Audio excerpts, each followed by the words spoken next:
여호아하스가 왕이 될 때 나이가 23세라. 예루살렘에서 석 달간 다스리니라. 그의 어머니의 이름은 하무달이라. 림나 예레미야의 딸이더라. 여호아하스가 그의 조상들의 모든 행위대로 여호와 보시기에 악을 행하였더니 바로 느고가 그를 하마 땅 림나에 가두어 예루살렘에서 왕이 되지 못하게 하고, 또 그 나라로 은 100달란트와 금 1달란트를 벌금으로 내게 하고, 바로 느고가 요시야의 아들 엘리야김을 그의 아버지 요시야를 대신하여 왕으로 삼고 그의 이름을 고쳐 여호야김이라 하고, 여호아하스는 애굽으로 잡아갔더니 그가 거기서 죽으니라. 여호야김이 은과 금을 바로에게 주니라. 그가 바로 느고의 명령대로 그에게 그 돈을 주기 위하여 나라에 부과하되 백성들 각 사람의 힘대로 액수를 정하고 은금을 징수하였더라. 여호야김이 왕이 될 때 나이가 25세라. 예루살렘에서 11년간 다스리니라. 그의 어머니의 이름은 스비다라. 루마 부다야의 딸이더라. 여호야김이 그의 조상들이 행한 모든 일을 따라서 여호와 보시기에 악을 행하였더라.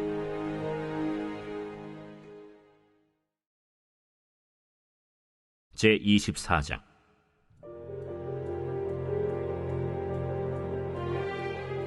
여호야김 시대에 바벨론의 왕 느부갓네살이 올라오매 여호야김이 3년간 섬기다가 돌아서 그를 배반하였더니 여호와께서 그의 종 선지자들을 통하여 하신 말씀과 같이 갈대아의 부대와 아람의 부대와 모압의 부대와 암몬 자손의 부대를 여호야김에게로 보내 유다를 쳐 멸하려 하시니, 이 일이 유다의 임함은 곧 여호와의 말씀대로 그들을 자기 앞에서 물리치고자 하심이니, 이는 므낫세에 지은 모든 죄 때문이며 또 그가 무죄한 자의 피를 흘려 그의 피가 예루살렘에 가득하게 하였습니다. 여호와께서 사하시기를 즐겨하지 아니하시니라. 여호야김의 남은 사적과 행한 모든 일은 유다 왕 역대지략에 기록되지 아니하였느냐. 여호야김이 그의 조상들과 함께 자매 그의 아들 여호야긴이 대신하여 왕이 되니라. 애굽 왕이 다시는 그 나라에서 나오지 못하였으니, 이는 바벨론 왕이 애굽 강에서부터 유브라데 강까지 애굽 왕에게 속한 땅을 다 점령하였습니다. 여호야긴이 왕이 될 때 나이가 18세라. 예루살렘에서 석 달간 다스리니라. 그의 어머니의 이름은 느후스다여 예루살렘 엘라단의 딸이더라. 여호야긴이 그의 아버지의 모든 행위를 따라서 여호와께서 보시기에 악을 행하였더라. 그때 바벨론의 왕 느부갓네살의 신복들이 예루살렘에 올라와서 그 성을 애워싸니라. 그의 신복들이 애워쌀 때 바벨론의 왕 느부갓네살도 그 성에 이르니, 유다의 왕 여호야긴이 그의 어머니와 신복과 지도자들과 내시들과 함께 바벨론 왕에게 나아가매 왕이 잡으니 때는 바벨론의 왕 8째 해이라. 그가 여호와의 성전의 모든 보물과 왕궁 보물을 집어내고 또 이스라엘의 왕 솔로몬이 만든 것 곧 여호와의 성전의 금그릇을 다 파괴하였으니 여호와의 말씀과 같이 되었더라. 그가 또 예루살렘의 모든 백성과 모든 지도자와 모든 용사 10,000명과 모든 장인과 대장장이를 사로잡아가매 비천한 자 외에는 그 땅에 남은 자가 없었더라. 그가 여호야긴을 바벨론으로 사로잡아가고 왕의 어머니와 왕의 아내들과 내시들과 나라의 권세 있는 자도 예루살렘에서 바벨론으로 사로잡아가고, 또 용사 7,000명과 장인과 대장장이 1,000명 곧 용감하여 싸움을 할 만한 모든 자들을 바벨론 왕이 바벨론으로 사로잡아가고, 바벨론 왕이 또 여호야긴의 숙부 마따니아를 대신하여 왕으로 삼고 그의 이름을 고쳐 시드기야라 하였더라. 시드기야가 왕이 될 때 나이가 21세라. 예루살렘에서 11년간 다스리니라. 그의 어머니의 이름은 하무달이요 림나인 예레미야의 딸이더라. 그가 여호야김의 모든 행위를 따라 여호와 보시기에 악을 행한지라. 여호와께서 예루살렘과 유다를 진노하심이 그들을 그 앞에서 쫓아내실 때까지 이르렀더라. 시드기야가 바벨론 왕을 배반하니라. 샬롬. 오늘도 우리의 유일한 길이요 진리요 생명 되신 주님을 바라보며 세상에 흔들리는 인생이 아니라 주님 안에서 흔들리지 않는 굳건한 믿음의 삶을 살아가시길 간절히 축원합니다. 우리의 인생을 돌아보면 흔들리는 갈대와 같은 모습이 참 많습니다. 수많은 선택의 순간 우리의 귀에 대고 속삭이며 우리 마음을 흔들어 놓는 여러 가지 많은 일들이 있죠. 이게 좋을지 저게 더 좋을지 자주 생각이 바뀌곤 합니다. 성도에게 있어서 선택의 순간 기준이 되는 두 가지가 있을 텐데요. 이것을 결정하는 것이 내 생각인가, 하나님의 생각인가 하는 것입니다. 내 생각은 모든 기준이 어떤 게 나에게 더 유익이 될까, 유익이 되지 않을까에 대한 판단에 근거하고, 또 하나님의 생각은 어떤 선택을 하는 것이 하나님의 뜻일까, 하나님이 기뻐하실까 고민하게 합니다. 우리는 날마다 내 생각과 하나님의 생각이 팽팽한 긴장 관계 속에서 또 넘어지기도 하고 승리하기도 합니다. 확실한 것은 잘못된 선택을 할 때 우리는 늘 긴장과 두려움에 사로잡히고 평안함을 누리지 못한다라는 것입니다. 선택의 결과가 나타날 때마다 좌충우돌하게 되는 것이죠. 남유다의 왕들의 마지막 스토리를 살펴보면 안정감, 담대함이라는 단어보다는 우왕좌왕, 어찌할 바 알지 못하는 그런 모습입니다. 오늘 본문은 여호아스 왕이 등장하는데요. 그의 아버지는 요시야 왕이죠.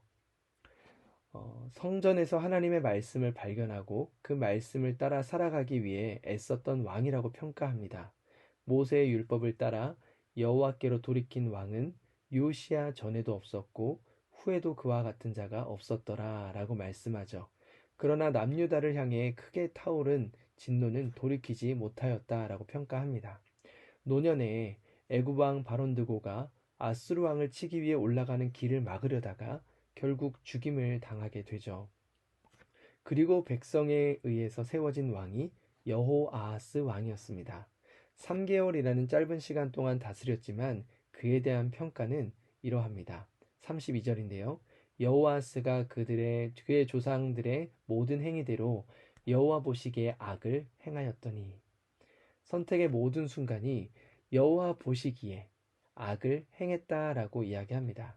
그는 결국 바롯누고 왕에게 끌려 애굽에서 생을 마감하게 되죠.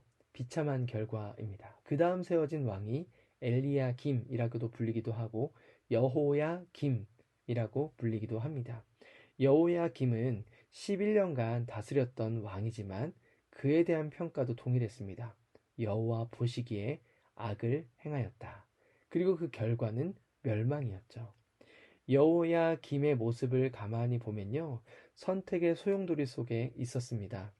애굽 왕에 의해서 왕권을 얻게 되었는데 결국 3년 동안은 바벨론 왕을 섬기는 모습을 또 보게 됩니다. 그러나 3년이 지난 후에는 다시 바벨론을 배반하게 되는 것이죠. 애굽과 바벨론 사이에서 저울질하면서 흔들리고 있는 모습입니다. 평안이 있을까요? 안정감이 있을까요? 그의 선택은 늘 불안하고 걱정과 염려가 가득했을 것입니다. 이 여호야김의 모습을 가만히 보면요. 우리의 모습과 참 많이 닮았다라는 생각을 하게 됩니다. 인간적인 계산과 방법, 아무리 보아도 이게 좋아 보인다라고 해서 선택할 때가 있죠. 그 지혜로운 선택을 바라보면서 자화자찬하기도 합니다. 그러나 정말 그렇습니까?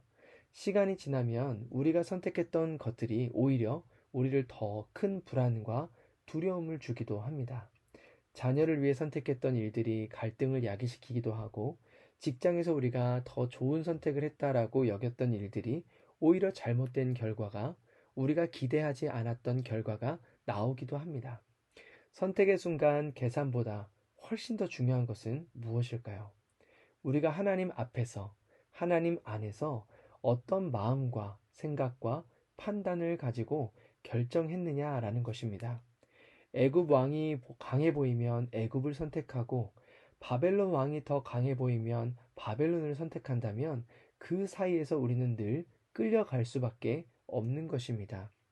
하나님의 기준으로 선택했을 때, 하나님 안에서 선택했을 때 우리는 예상했던 결과와 다르다 할지라도 그 상황들을 이겨낼 수 있는 힘이 생기는 것입니다. 요셉이 그렇죠. 요셉은 날마다 하나님과 동행했던 사람입니다. 그리고 하나님 앞에서 유혹을 뿌리치고 정결을 지켜내기 위해서 몸부림쳤던 선택을 했죠. 그 결과는 무엇입니까? 때로는 억울하게 감옥에 갇히고 힘든 시간들을 보내기도 합니다. 그러나 결국 하나님께서는 요셉의 인생을 들어 쓰시고 은혜 안에서 참된 기쁨을 맛보게 하는 것이죠. 우리는 세상의 평가와 반응에 일희일비하는 사람들이 아닙니다. 세상에서는 무명한 자 같으나 유명한 자고, 죽은 자 같으나 우리가 살아있고, 징계를 받는 자 같으나 죽임을 당하지 아니하고, 근심하는 자 같으나 항상 기뻐하고, 가난한 자 같으나 많은 사람을 부유하게 하고, 아무것도 없는 자 같으나 모든 것을 가진 자로다. 하나님 안에서 하나님께서 주시는 넉넉함과 확신을 가진 사람들은 아무것도 없는 것처럼 느껴지는 그 세상의 기준에 끌려가지 않습니다. 하나님 안에서 베풀으신 그 결과로 우왕좌왕 좌충우돌하지 않고 끌려다니는 인생이 아니라 하나님께서 이끌어 가시는 믿음의 항해 안에서 넉넉함, 여유로움, 평안함을 누리게 되는 줄 믿습니다. 지금 우리의 마음은 어떠한가요? 무엇에 이끌려 가고 계십니까? 왕들이 고개를 좌우로 흔들면서 선택의 순간마다 내 생각과 내 방법을 의지했을 때 나타난 결과는 결국 평안 없음이었습니다. 우리의 시선이 좌우로 흔들리는 것이 아니라 하늘을 향해 주님을 향해 고정되고 우리의 영혼의 닻을 주님께 내릴 때에 세상이 줄 수 없는 온전한 평안과 기쁨, 그 넉넉함이 우리를 감싸 안고 우리를 붙들어 주실 줄 믿습니다. 하나님의 선한 능력을 의지하며 그분과 함께 오늘 하루도 믿음의 선택으로 끌려가는 인생이 아니라 정말 하나님의 이끌림을 따라가는 믿음의 걸음걸음이 되시기를 주님의 이름으로 간절히 축원합니다. 함께 기도하겠습니다. 우리의 유일한 길이요 진리요 생명이신 주님, 오늘도 주님만을 바라보며 나아가기를 소망합니다.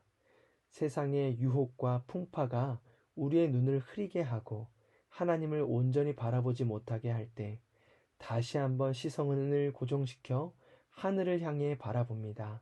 주님 우리에게 찾아오셔서 말씀하여 주시고 세상의 기준과 판단이 아니라 하나님 앞에서 때로는 흔들리더라도 그 중심을 붙들며 주님을 바라보며 선택하고 결정하고 그 결정의 과정들을 이겨내고 믿음의 승리를 경험하는 우리 모든 삶이 되게 하여 주시옵소서.